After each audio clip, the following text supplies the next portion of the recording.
మళ్ళీ పెడదాం అంతే కదా.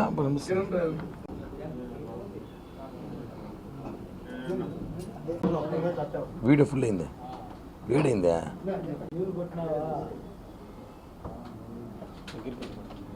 తీసుకో, వేరే ఫోన్ ఇచ్చి.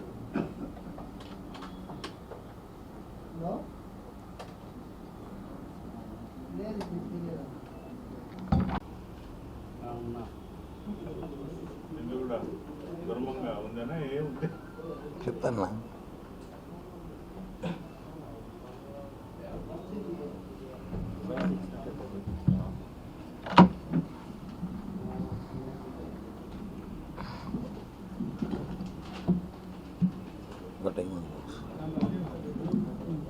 రావాలన్నా, ఇంకా ఎవరు రావాలన్నా? సుబ్బన్నా ఓకేనా? తీసుకో తీసుకో, మళ్ళా నువ్వు మళ్ళీ ఇంకోసం.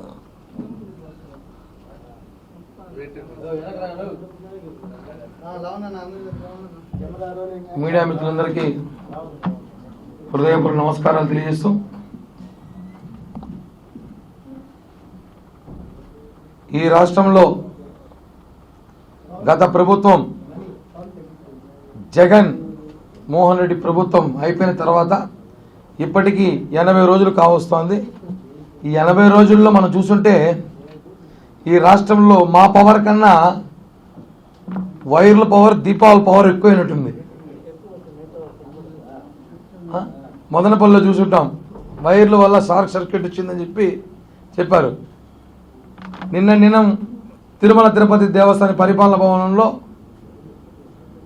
దీపాలు కింద పడిపోయి ఫైల్స్ కాలిపోయింది. అంటే ఈ రాష్ట్రంలో జరిగిన అవినీతి, అక్రమాలు, దోపిడీ, గత ప్రభుత్వంలో అన్ని శాఖల్లో అవినీతి చేసి దొరికిపోకుండా ఉండడానికి చేస్తున్న ప్రయత్నంలో భాగంగా బాగా కళ్ళ కట్టట్టు కనిపిస్తుంది. దీన్ని బట్టి ఏమర్థమవుతుందంటే ప్రజలకు కానీ ఈ రాష్ట్ర ప్రభుత్వానికి విన్నతించే టీటీడీ అధికారులకి, ఈ రాష్ట్ర ప్రభుత్వానికి కూటమి సభ్యునిగా జనసేన పార్టీ నాయకులు చెప్పడం ఏమంటే, ఇంకా వైసీపీ దొంగలు ప్రతి శాఖలో, ప్రతి డిపార్ట్మెంట్లో ఉన్నారు. ఇది వాస్తవం. ప్రక్షాళన పూర్తిగా జరగాల్సిన అవసరం ఉంది. అప్పుడే దొంగలు దొరుకుతారు. మనం ట్రాన్స్ఫర్లు చేస్తున్నాం, అవినీతి పనులందరూ కూడా కేసులు పెడుతున్నాం, సిబిఐ ఎంక్వైరీలు వేస్తున్నాం, సిఐడి ఎంక్వైరీలు వేస్తున్నాం. కానీ ఈలోగా చక్క జరగాల్సిన పని జరిగిపోతూ ఉంది. మదనపల్లిలో పెద్దిరెడ్డి రామచంద్రారెడ్డి 1000 కోట్లు దోచేసే సంగతిలో ఫైల్స్ కాల్ చేశారు. చాలా పెద్ద ఇష్యూ అయింది రాష్ట్రం, దేశమంతా. తిరుమల తిరుపతి దేవస్థానంలో గత ప్రభుత్వంలో ధర్మారెడ్డి, వైవి సుబ్బారెడ్డి, కరుణాకర్ రెడ్డి హయాంలో ఉన్న ఫైల్స్లో కాలిపోయాయంట. అదేం ఫైల్స్ అంటే గుళ్ళ నిర్మాణం చేసినవి అని చెప్తున్నారు. అంటే శ్రీవాణి ట్రస్ట్ సంబంధించిందే కదా. శ్రీవాణి ట్రస్ట్ సంబంధించి 320 కోట్లు గుళ్ళ నిర్మాణం చేస్తామని చెప్పి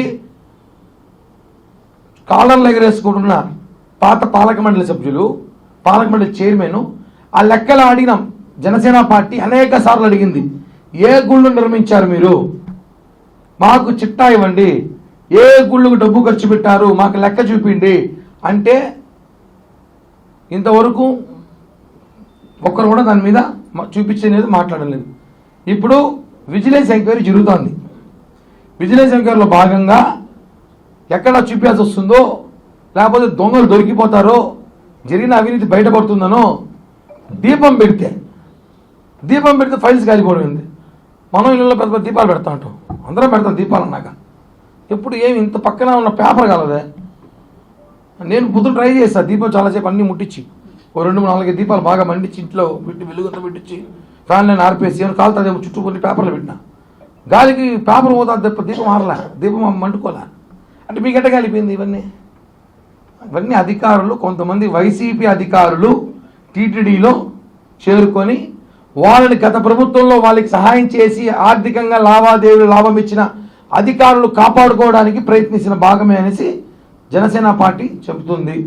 దీని మీద విచారణ చేపట్టాలి, లేకపోతే అక్కడ జరిగిన అవినీతి బయట రాదని చెప్పి కూడా తెలియచేస్తూ, ఇంకో విషయం, మా అవ్వ మాజీ మంత్రి మనం చూసుంటాం. ఆవిడ మీద ఇప్పుడు సిఐడి ఎంక్వైరీ జరుగుతూ ఉంది. రోజా మీద సిఐడి ఎంక్వైరీ జరుగుతూ ఉంది. 150 కోట్ల పైన స్కామ్ చేశారు, ఆడుదాం ఆంధ్ర అని చెప్పి గతంలోనే మేము చెప్పాం. అధికారంలో వాళ్ళు ఉన్నప్పుడే చెప్పాను నేను, ఇది ఆడుదాం ఆంధ్ర కాదు, మనతో ఆడిస్తూ ఉంది. ఆమె కబడ్డీ ఆడి జగన్మోహన్ రెడ్డికి బ్యాట్ నేర్పించి ఆమె 100 కోట్లు దోచేసింది. 20 రూపాయల బాల్కి 250 రూపాయలు వేశారు, 100 రూపాయల బ్యాట్కి 10,000 వేశారు. ఇవన్నీ కూడా గతంలో చెప్పా పెద్ద స్కామ్ అని. ఇప్పుడు ప్రభుత్వం మారడంతో సిఐడి ఎంక్వైరీ చేస్తే బయటపడింది. కాబట్టి ఒకటే చెప్తున్నా, రోజా అరెస్ట్ చేయబోతున్నారు. రోజా పారిపోవడం సిద్ధంగా ఉంది, తస్మాత్ జాగ్రత్త. అధికారులు చెప్పినట్టే రోజా పాస్పోర్ట్ తీసేసుకోండి, రోజా మీద నిఘా పెంచండి. రోజా ఈ దేశం వదిలి పారిపోవడానికి అన్ని ఏర్పాట్లు చేసుకున్నట్టు సమాచారం ఉంది మాకు. ఎందుకంటే ఆమె 2-3 రోజులు అరెస్ట్ చేయబోతున్నారు. తప్పించుకోవడానికి అరెస్ట్ చేస్తే ఖచ్చితంగా ఇప్పట్లో బయట రాదు.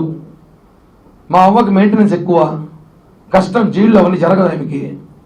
కాబట్టి అవ్వ పారిపోవడం ప్రయత్నిస్తూ ఉంది. ఆమెకున్న సర్కిల్ శ్రీలంక, కొలంబియా, జింబాబ్వే, ఆమెకి ఇంగ్లాండ్, ఐర్లాండ్, హాలాండ్, ఈలాండ్, స్విట్జర్లాండ్లో ఆమెకు మంచి పరిచయాలు ఉన్నాయి. ఆమె వాడికి పారిపోతుంది. దయచేసి అధికారులు మా రోజా వాడున్న ఒక 2 రోజులు సెక్యూరిటీ ఇచ్చి పట్టుబెట్టుకోండి, లేదా పాస్పోర్ట్ తీసేసుకోండి.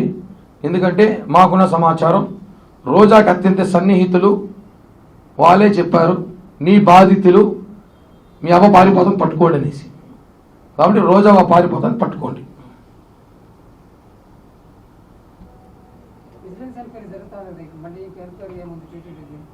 విజిలెన్స్ ఎంక్వైరీ జరుగుతుందన్నా, దానికి ఇంకా అప్డేట్ మనకి ఏమైనా వచ్చింది ఓకేనా? ఇంతవరకు రేపు మార్నింగ్ ఈవోని కలుస్తున్నాను. కొత్తగా ఒకటి నాకు ఒక ఇన్ఫర్మేషన్ ఇచ్చారు, డేటా ఉంది దగ్గర. రేపు నేను తిరుమల ఈవో కలిసి అది ఇస్తాను. రవికుమార్ ఎవరైతే పరకామణి దొంగ ఉన్నాడో అతని మీద 90 కోట్లు 45 కోట్లు ఏదో టీటీడీకి ఇచ్చామన్నారు. ఎక్కడ ఇచ్చారు ఎవరు చూపించారా? ఏ ప్రాపర్టీ ఇచ్చారు? ఆ ప్రాపర్టీ డీటెయిల్స్ అని నాకు వచ్చింది. అతని మీద ఏ సెక్షన్లు పెట్టారు, ఏ సెక్షన్ మీద కేసు కొట్టేశారు, ఇవన్నీ కూడా రేపు ఈవో గారికి ఇచ్చి రేపు మళ్ళీ ప్రశ్న పెడతాను. దాని మీద రేపు ఇస్తారు. దాని మీద నాకు పక్క ఎవిడెన్స్ అని ఇచ్చారు. రవికుమార్ టీటీడీకి రాయించిన ఆస్తులు ఆడున్నాయి, ఎవరికి రాయించారు, ఇప్పుడు రవికుమార్ ఎక్కడున్నాడు, ఎవరి కంట్రోల్లో ఉన్నాడు, ఇవన్నీ బయటకు తెలిసిన అవసరం ఉంది. దీని మీద రేపు ఖచ్చితంగా మళ్ళీ నేను మాట్లాడతా. ఈరోజు దీని మీద మాట్లాడదా వచ్చా, ఖచ్చితంగా రేపు మాట్లాడతా అని చెప్పి తిరుమలలో ఈఓ గారిని కలిసిన తర్వాత వచ్చి మాట్లాడతాం. ఖచ్చితంగా జరుగుతుంది. ఉండేది ఇక్కడ కూటమి ప్రభుత్వం, దొంగల ప్రభుత్వం కాదు కదా. పంచుకోవడానికి అందరూ దొంగలు ఊరు పంచుకున్నట్టు తిరుమల పంచుకునే 2 రోజుల్లో జరగదు. ఇక్కడ ఒప్పుకునే ప్రసక్తే లేదు. అడిషనల్ ఈఓ గారు ఇద్దరు కూడా స్ట్రిక్ట్గా ఉన్నారు. ప్రతిసారి కూడా మాట్లాడి చెప్తున్నాం, ఏమున్న అప్డేట్స్ మాకు ఇవ్వండి, మేము కొత్తగా వచ్చినా గతంలో జరిగిన అవినీతి ఏమున్నా మా దృష్టికి తీసుకురండి, మేము పరిష్కరిస్తాం చెప్తున్నారు. కాబట్టి అన్ని విషయాలు ప్రస్ఫుటంగా చెప్తున్నాం, కలిసినప్పుడు చెప్తున్నాం, మెయిల్స్ కూడా చేస్తున్నాం.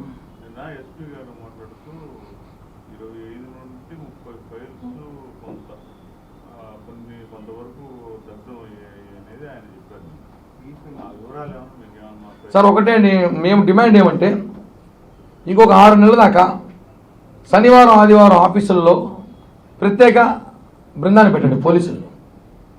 మనం చూసుంటాం, పోయిన 2 వారాలు శనివారం, 3 వారాలు శనివారంలో మదనపల్లి ఇష్యూ జరిగింది. శనివారం ఆదివారమే, ఇది శనివారం జరిగింది. అంటే ఎవరు లేనప్పుడు జరుగుతుంది, ఎవరు లేనప్పుడు దీపాలు ముడుతాయి, ఎవరు లేనప్పుడు షార్ట్ సర్క్యూట్ వస్తాయి, అంత మ్యాజిక్గా ఉంది. కాబట్టి ఇంకొక 6 నెలల దాకా అన్ని శాఖల్లో రాత్రి పగలు మనుషులు పెట్టి పని చేయించుకోవచ్చు. చూడండి, సెక్యూరిటీని పెట్టండి. ఎందుకంటే చాలా 100 కోట్లు 1000 కోట్లు జరిగిన స్కామ్ బయటపడుతుందని చెప్పి తగలబెట్టేస్తున్నారు. కాబట్టి మీ సెక్యూరిటీ పెట్టాల్సిన అవసరం ఉంది.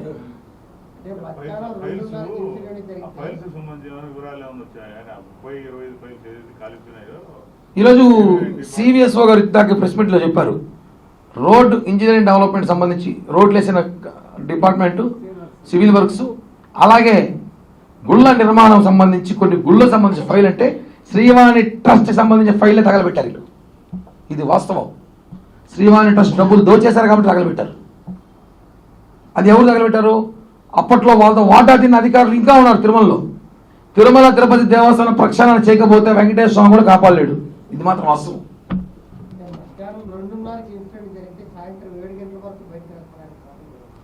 దీపం సరిగా మనలేదేమో, సరిగా ముట్టించలేదేమో, అది 4-5 సార్లు ముట్టించాడు. 2 గంటలకు ఇన్సిడెంట్ జరిగింది అంటే 7 గంటల వరకు అధికారులు ఎందుకు దాన్ని బయటకు తీసుకున్నారు? చూసుకున్నారు, కాళ్ళకి ఏమేమి ఫైల్స్ ఉన్నా చూసుకొని పలుకుచ్చ ఫైల్స్ తగలబెట్టేసి పక్క పెట్టి వచ్చారు. అనుమానం కుట్ర జరిగింది. ఈ రోజుల్లో అక్కడ కాలితే 2 నిమిషాలు అంత పెద్ద ఆఫీసు, ఫైర్ సెక్యూరిటీ, అల్లారం అంతా ఉంది, తెలిసిపోతుంది. 5 గంటల సేపు బయట పడలేదంటే మంచి పలుకుచ్చ ఫైల్స్ వేసేసి పని కింద బాగా పెట్టి జరిగింది. అంతా జరిగింది, పెద్ద ఇష్యూ ఏదో జరిగింది, కింద స్థాయిలో జరిగిపోయింది ఇది. కానీ పెద్ద ఫైల్స్ కింద స్థాయిలో జరిగిపోయింది, ఇది వాస్తవం.